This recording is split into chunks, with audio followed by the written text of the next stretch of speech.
The final round. They say every warrior carries a hidden battleground inside.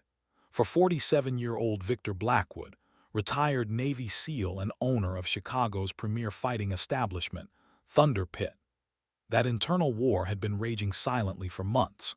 Standing at 6'2" with shoulders that still commanded respect despite approaching 50, Victor hadn't yet confirmed his wife's infidelity, but 2 decades of special operations had honed instincts that rarely failed him. The digital clock on his desk silently flipped to 4:30 a.m. Another sleepless night. Victor opened the custom-built hickory cabinet in his office and withdrew a leather-bound journal, a relic from his days in naval special warfare. Only here in these private pages did he permit himself vulnerability that the hardened proprietor of Chicago's most elite combat training facility never showed the world. "Rebecca grows more distant each passing week," he wrote, his handwriting meticulous and controlled. "After 20 years in naval intelligence, I recognize patterns. The signs are unmistakable, like watching an ambush develop in slow motion." He tucked away the journal as the first of his fighters would arrive soon. Descending to the main floor, Victor absorbed the familiar sounds of his domain, the rhythmic percussion of heavy bags, the controlled breathing of athletes, the squeak of wrestling shoes against canvas. He positioned himself at the edge of the octagon, a silent sentinel whose presence alone elevated performance standards. "Watch that elbow placement, Marcus." His voice cut through the gym's ambient noise. "That opening is an invitation to a knockout."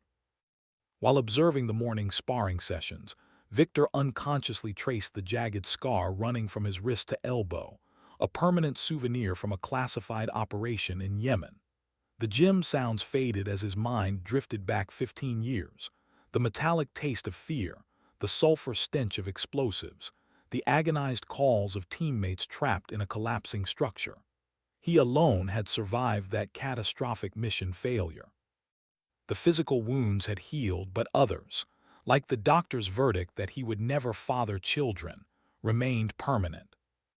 "Mr. Blackwood," Jake, his youngest trainer, approached cautiously. "There's a new member at reception.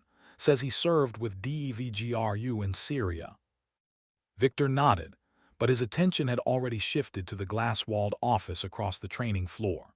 Through the partition, he observed his wife Rebecca, 43 years old, clinical sports psychologist with multiple published papers, ushering a tall, athletic client into her consultation room.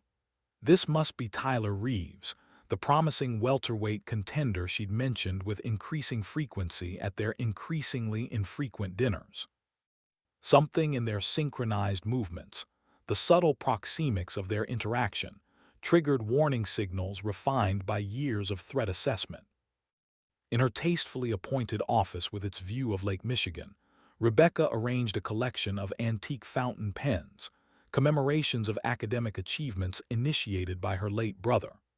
Tyler sat opposite, the controlled stillness of his posture betrayed by fingers tapping an irregular rhythm against the leather armrest. His recent panic attack before a crucial qualifying match remained a closely guarded secret among his training camp. "Tell me about your father's death at Madison Square Garden," Rebecca said gently, nodding the immediate tension in his shoulders. She observed his subtle speech hesitation under stress, a detail automatically added to her clinical notes. I was 11, Tyler replied, voice rough with emotion. "Sometimes I think I remember more from the sports pages than from actually being there. You know what eats at me the most? I was angry with him that morning. He'd promised to take me fishing at Lake Pontchartrain. Then they offered him this last-minute substitution fight with a good purse. He wanted to buy me a professional-grade rod instead of the department store ones." Rebecca felt a familiar ache beneath her sternum. The parallels with her brother William, whose promising athletic career had ended in tragedy, were unmistakable. Her professional eye detected Tyler unconsciously clenching and unclenching his right hand, a classic manifestation of unresolved trauma. "And your mother, how did she manage afterward?" Rebecca asked, though his file had already provided the outline. Tyler rose and moved to the window, profile silhouetted against Chicago's skyline. She still refuses to watch my fights, says I betrayed my father's memory by choosing the sport that killed him. Evening in the Blackwood's renovated brownstone in Lincoln Park was illuminated by recessed lighting that did little to dispel the emotional darkness. Victor methodically chopped vegetables for dinner, knife technique reflecting his military precision. Rebecca enthusiastically described her new patient, voice pitched slightly higher than usual, eyes animated in a way Victor hadn't observed in months. His psychological resilience is remarkable, she said, stirring a pot of wild rice. Imagine having your mother actively opposed to your career choice, yet still pursuing excellence. Victor's knife paused mid-slice. Something in her tone. He studied her with covert attention. New blouse, different perfume, more elaborate makeup. When had this transformation begun?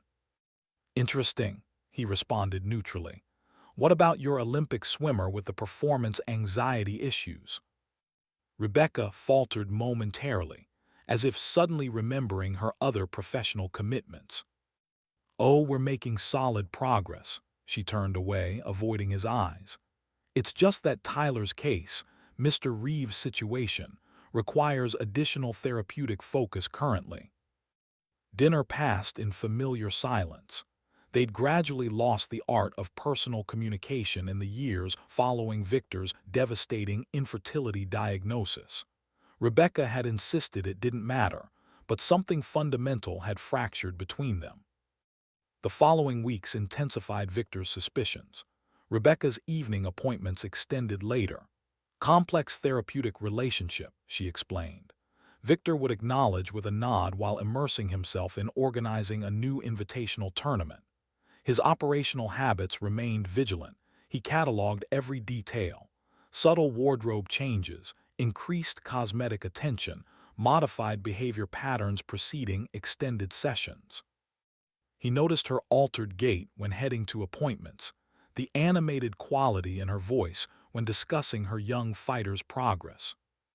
Meanwhile, in Rebecca's office, professional boundaries eroded steadily. She caught herself admiring Tyler's fluid athleticism during his restless packing. Her pulse quickened at his rare, unguarded smile. Sometimes, he confided during one evening session, gazing toward Navy Pier's distant lights, I feel my father watching when I'm fighting. I can't show weakness, can't disappoint him. In that moment, Rebecca recognized she'd completely compromised her professional distance. She saw reflected in him not merely a patient but her brother's ghost, the talented athlete she'd failed to save. But there was something more dangerous developing beneath her clinical concern. And Victor simply waited. Observe, analyze, formulate response. SEAL methodology translated perfectly to civilian crisis. Every evening he stood at his office window overlooking the Chicago River, mentally constructing the framework for his upcoming invitational tournament. Something unprecedented, something definitive. Each warrior's path eventually intersects with private demons. Sometimes we intentionally summon others to witness our descent. Victor understood this principle intimately. He'd encountered his darkest self in Yemen's blood-soaked corridors. Now, perhaps, others deserved similar introduction. The manila envelope appeared on Victor's desk without explanation, slipped among routine correspondence with no return address. Inside, glossy surveillance photographs. Rebecca and Tyler sharing coffee at Millennium Park, her hand lingering on his arm outside the Art Institute. Their silhouettes framed in her office window long after business hours. Victor examined each image with the same analytical detachment he'd once applied to reconnaissance intelligence. Expected more visceral response, he recorded in his journal, each letter precisely formed despite the emotional context. Military discipline remained intact. He checked his watch 4:45 a.m. The morning training session began at 5, and no one would detect his personal catastrophe. Across town at Northwestern Memorial Hospital, Dr. Martin Chen, Victor's former combat surgeon and current leading neurological specialist, reviewed detailed medical imaging at his desk. His experienced fingers manipulated the digital display while summarizing the findings. "You realize I'm violating several ethical standards here." Dr. Chen looked up at his friend. "Patient confidentiality." "Just give me the assessment, Marty," Victor interrupted. Chen sighed heavily and rotated his monitor. "Cervical vertebrae damage, C4-C6 region. Progressive nerve compression already evident. One more significant trauma at the correct angle and velocity. This fighter's career isn't just over. He'll likely experience permanent paralysis. He should have retired from competitive fighting approximately 7 months ago." Victor studied the scans with clinical detachment. Puzzle pieces from recent weeks assembled into coherent pattern. This explained Tyler's characteristic wince during specific movement sequences. Meanwhile, in Rebecca's office, another scene unfolded. Tyler sat hunched forward, his athletic posture diminished by exhaustion and chronic pain. "The oncology results aren't promising." His voice sounded hollow. "They're saying Mom needs specialized immunotherapy available at Johns Hopkins. The costs are astronomical." Rebecca found herself reaching across the professional divide. Her hand rested on his forearm seconds longer than therapeutic protocol permitted. "You're carrying too much alone." She struggled, maintaining clinical composure. He raised his eyes, and the raw gratitude visible there made her breath catch. "What am I doing?" flashed through her consciousness, but professional boundaries had already dissolved. That evening, Victor called a press conference. Camera flashes punctuated his announcement of the Warriors Testament tournament. $3 million purse, revolutionary format, America's elite fighters. "This event transcends standard competition." His voice resonated with quiet authority. "This represents the ultimate examination of fighting spirit." From his peripheral vision, he observed Tyler straighten attentively at the prize money announcement. Rebecca sat beside him, complexion pale. She recognized this specific tone, Victor's voice when executing irrevocable decisions. Subsequent weeks passed in accelerated motion. Tyler trained with dangerous intensity despite increasingly frequent pain episodes. Each morning began with his ritual, momentarily pressing his father's championship medal against his heart before training. "This has to stop," Rebecca pleaded after witnessing him struggle through basic mobility exercises. "The medical risks." "Not an option." His jaw muscles visibly contracted. "With that prize money, Mom's treatment is covered. I can honor Dad's legacy. We can start over somewhere new." In his obsession, Rebecca increasingly recognized frightening similarities to her brother. The same self-destructive determination, identical disregard for medical advice, parallel rationalization of dangerous choices. This recognition terrified her. And Victor monitored developments with strategic patience. Each evening he remained in his office until midnight, meticulously constructing the tournament bracket.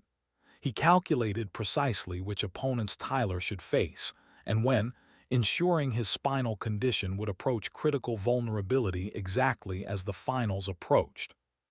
The confrontation occurred Friday evening. Rebecca had remained at Thunder Pit reviewing client files. Emerging from her office, she found Victor waiting in the corridor, his powerful frame apparently relaxed against the wall.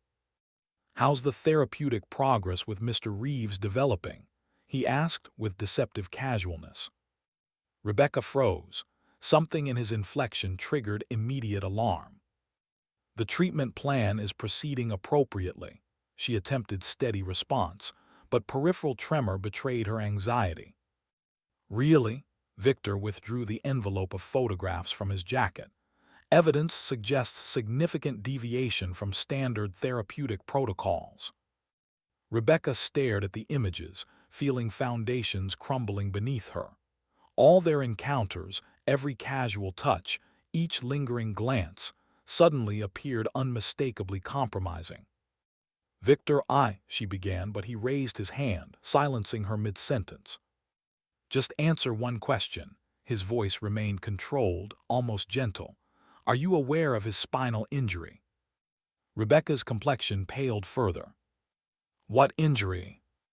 In that moment, Victor confirmed two critical facts.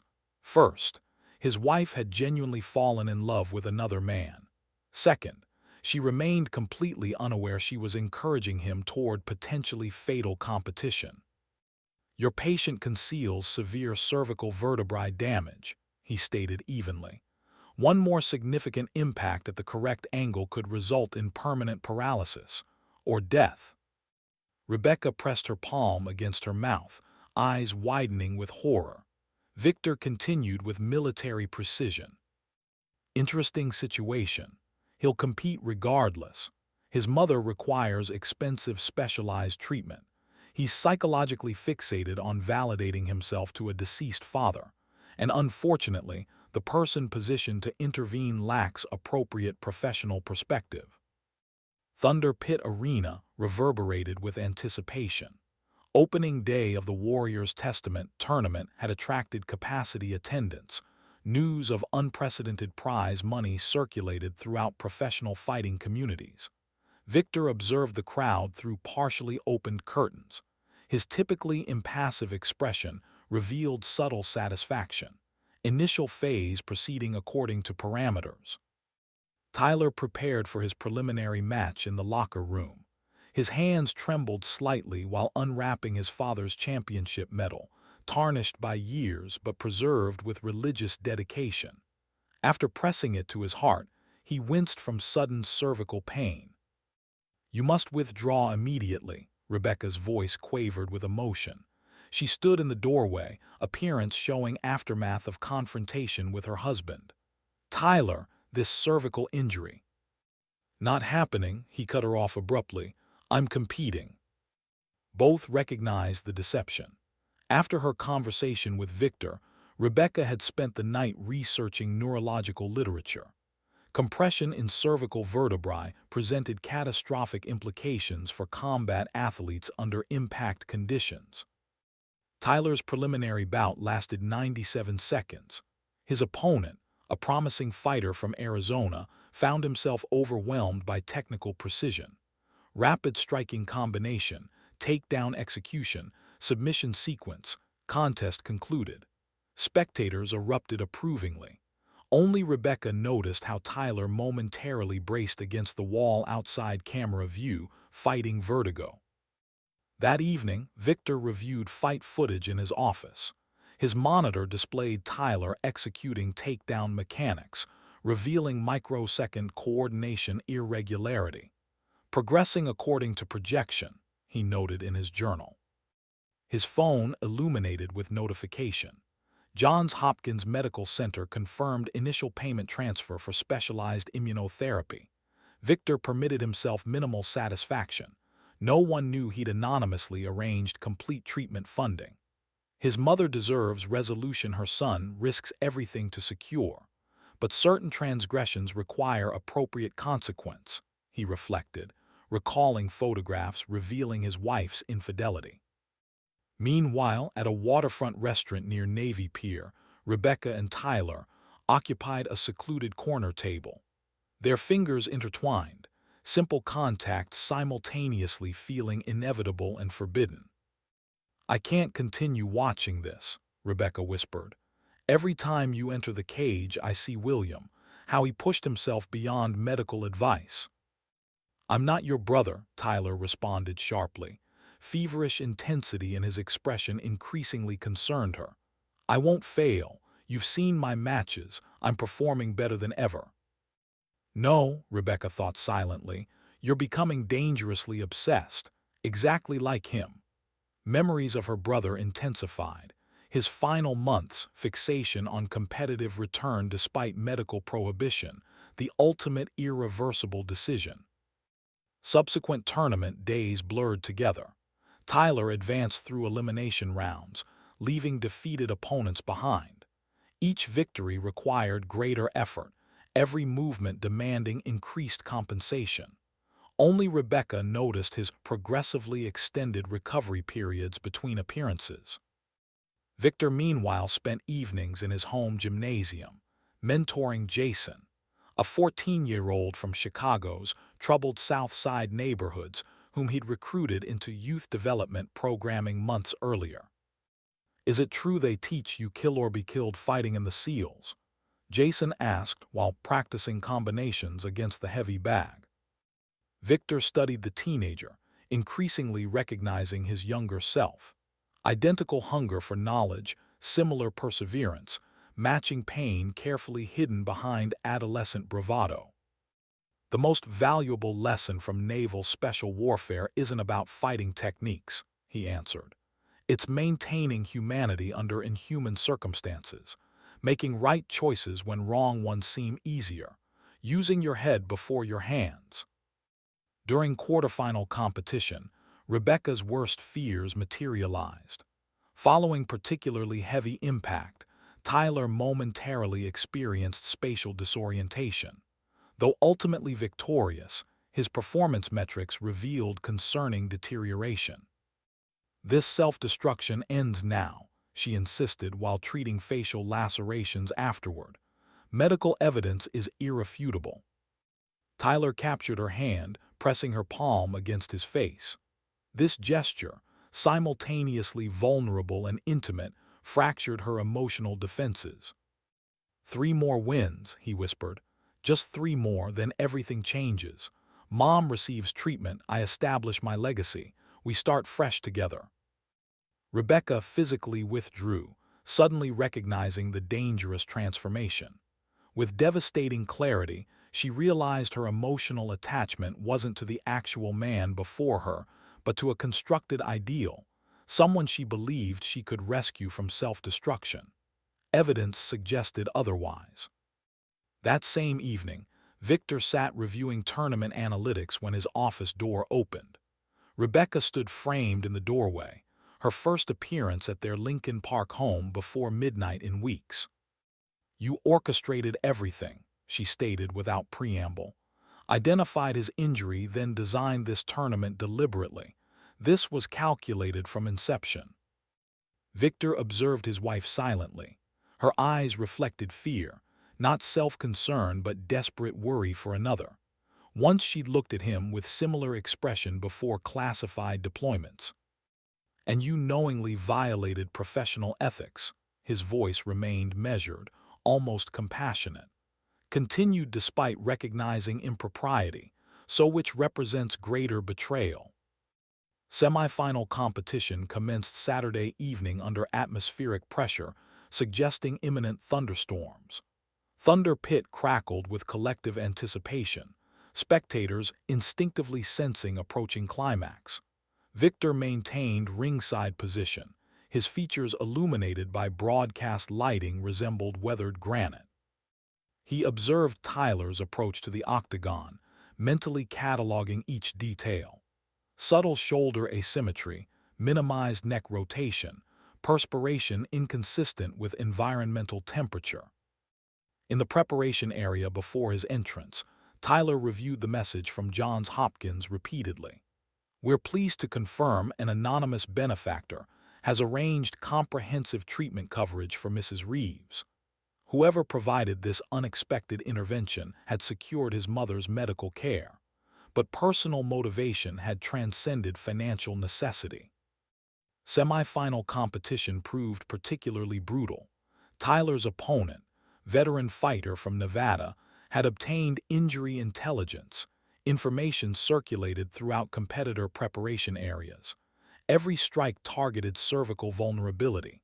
Second-round conclusion found Tyler struggling with basic rotational movement. Rebecca watched from designated medical personnel seating, knuckles whitened from sustained tension. She recognized indicators invisible to casual observation: fractional hesitation preceding directional changes, compensatory breathing patterns, momentary proprioceptive lapses. Identical presentation to Williams' final competition surfaced in her consciousness, memories of her brother intensifying anxiety response. Following Tyler's eventual victory, Rebecca located Victor reviewing match analytics in his private office. He observed digital footage on high-definition display. "This requires immediate discussion." Her voice reflected emotional strain. Victor silently paused video review. Screen captured Tyler's expression during significant impact, displaying simultaneous physical pain and psychological fixation. "Which aspect specifically?" Victor inquired.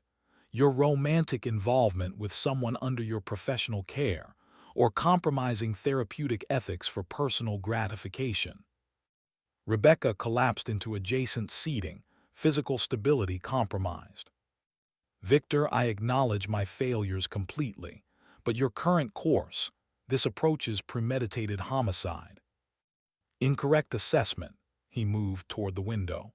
"Homicide describes his self-destructive trajectory and your enablement of dangerous behavior patterns." His voice contained no accusation, only exhaustion and something additional, perhaps disappointment or residual attachment. He turned toward her, and Rebecca suddenly recognized emotional depth he'd systematically concealed throughout their relationship. "Consider this irony," he continued quietly. "I genuinely loved you despite everything, despite infertility preventing family creation, despite watching gradual emotional withdrawal, despite recognizing initial indicators of marital betrayal." Rebecca felt moisture gathering.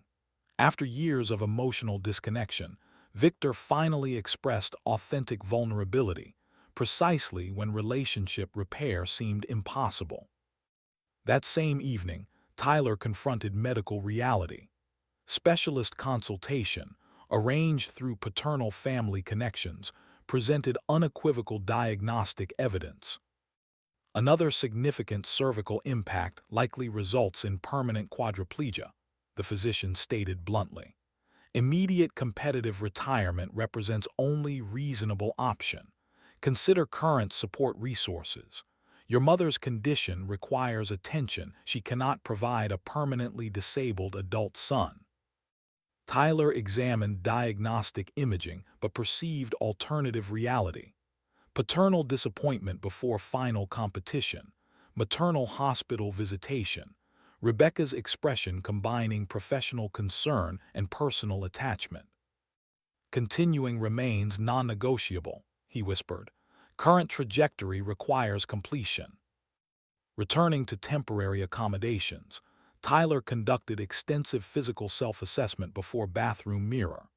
Cataloging contusions and tissue damage across his frame, recognition emerged. Professional aspiration had transformed into dangerous obsession approaching self-destruction. Somewhere beneath competitive identity, he recognized psychological deterioration, but remained powerless against momentum. Rebecca witnessed progressive transformation. Recent interactions revealed increasing personality alteration. Feverish ocular presentation, increasingly disorganized verbal communication, planning characterized by grandiose impracticality. "Following championship victory, we'll relocate," he explained while packing her office perimeter. "Establish training center specializing in developmental athletics, demonstrate superior methodology." "Exactly who requires this demonstration?" Rebecca considered questioning but maintained silence. She recognized identical linguistic patterns from William's communication preceding his ultimate decision. Press conference preceding championship competition occurred during unseasonable humidity. National media representatives filled Thunder Pit conference facilities. Victor occupied central position, Tyler seated adjacently displaying pallor beneath determined expression. Rebecca observed from peripheral seating, detecting atmospheric tension preceding significant meteorological events. "Mr. Blackwood," junior sports correspondent stood addressing the dais. "Reports suggest you personally designed tournament progression brackets." "Confirmed," Victor permitted minimal expression. "Structural design facilitates authentic character assessment through progressive challenge." Tyler physically reacted as though receiving unexpected contact. Victor's statement contained subtext recognizable between combatants. Their momentary visual exchange communicated mutual understanding. Upcoming confrontation transcended conventional competition parameters. This represented something approaching existential conflict. Championship morning commenced before astronomical dawn.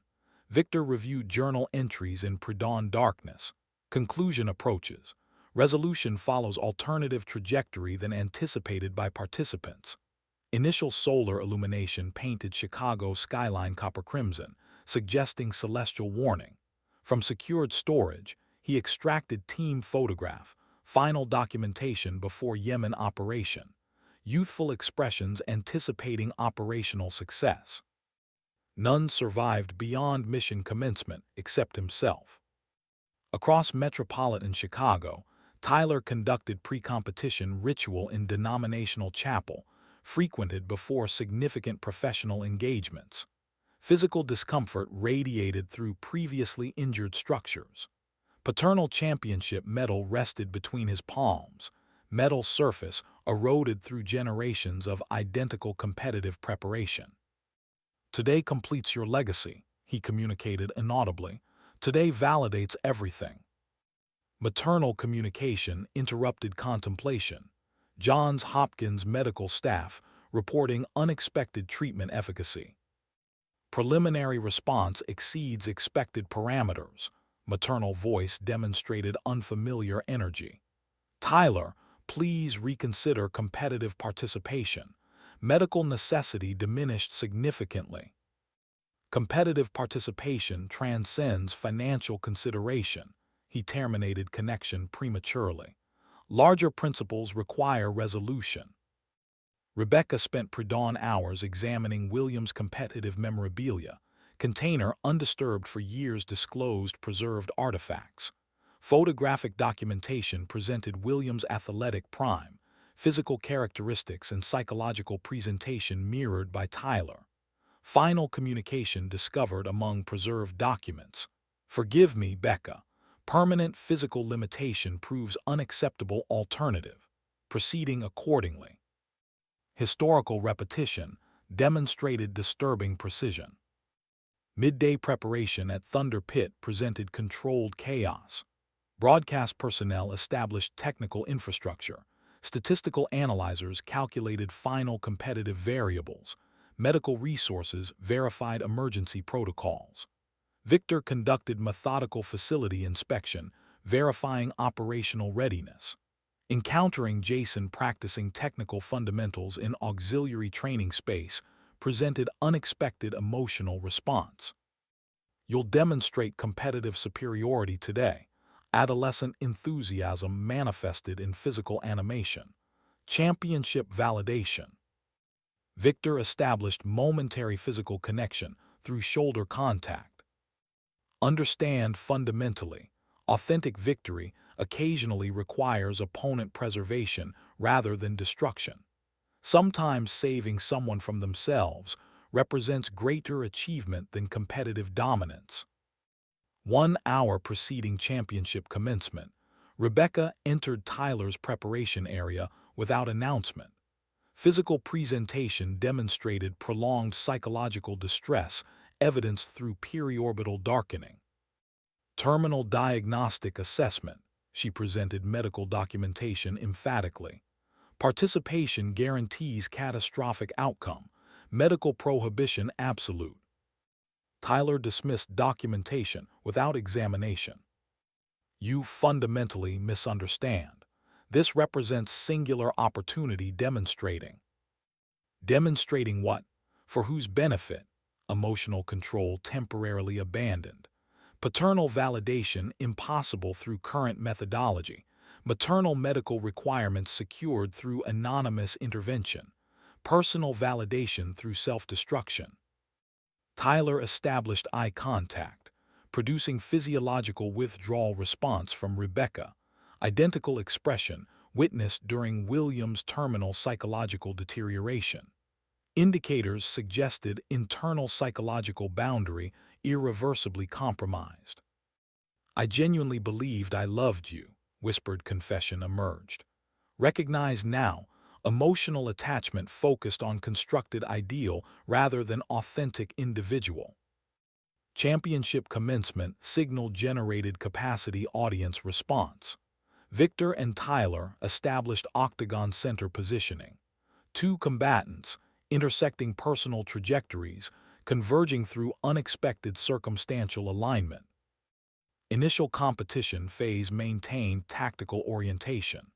Victor deliberately established distancing parameters, conducting opponent assessment. Military operational principles demanded comprehensive reconnaissance preceding decisive engagement. Visual confirmation, opponent favoring lateral movement, demonstrating discomfort during cervical rotation. Between competitive segments, Rebecca maintained proximity to competition surface, demonstrating extreme psychological distress. Observation confirmed husband's methodical exploitation of opponent vulnerability. Simultaneously observed progressive deterioration in lover's movement efficiency. Historical repetition presented inescapable psychological parallels without intervention capacity. Secondary competition phase initiated through Tyler's aggressive tactical approach.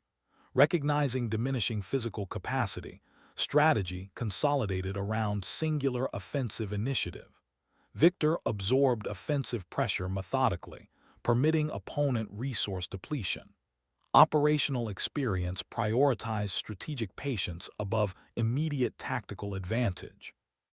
During preparatory interval preceding final competitive phase, Tyler maintained position within designated area, demonstrating compromised respiratory function.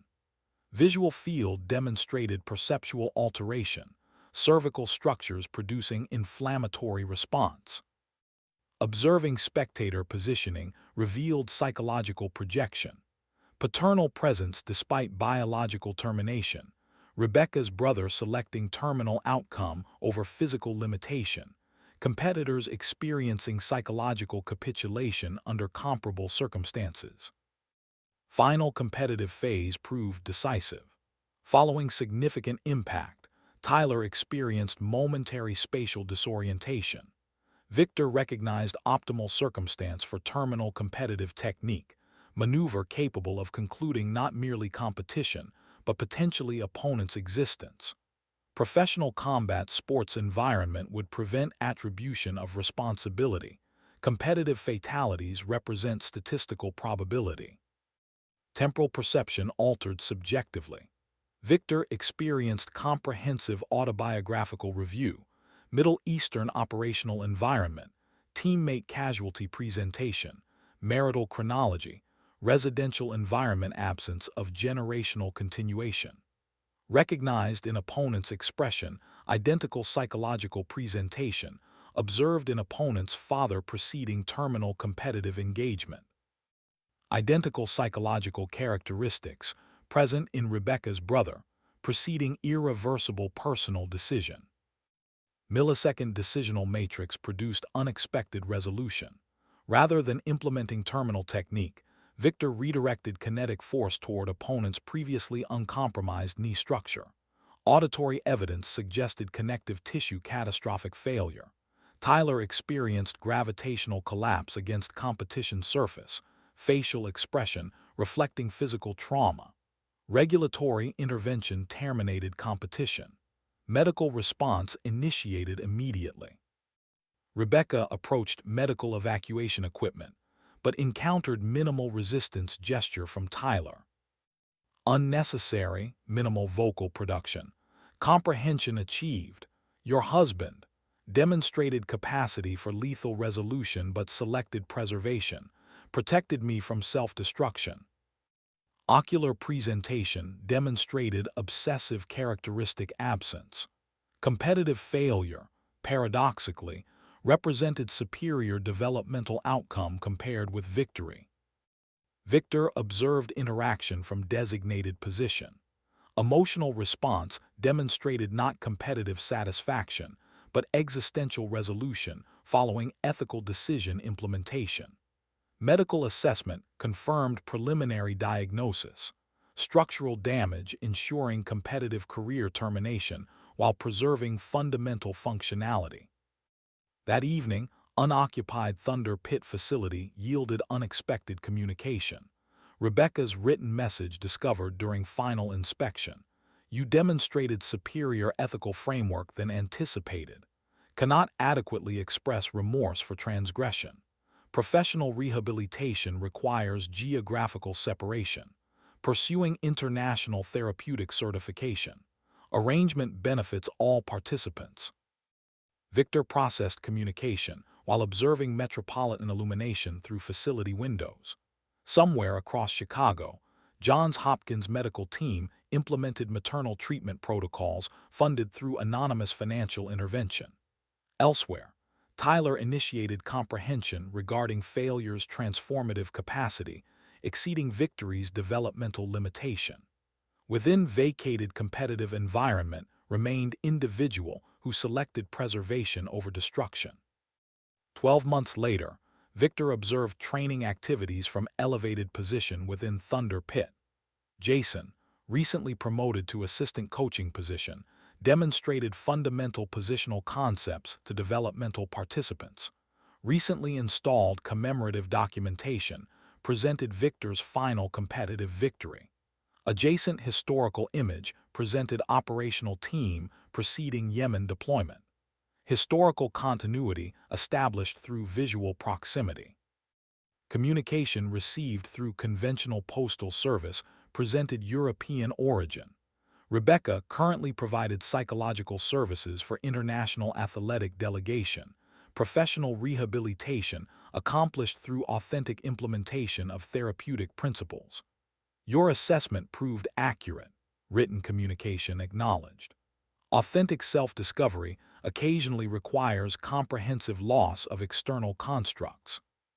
Simultaneously, within Youth Athletic Development Center serving Chicago's under-resourced communities, Tyler conducted instructional session conclusion. Ambulatory compensation remained evident following reconstructive intervention. Psychological presentation demonstrating obsessive characteristic absence. Victory recognition expanded beyond competitive parameters. Developmental participant successfully implementing fundamental technique. Maternal recovery following medical intervention.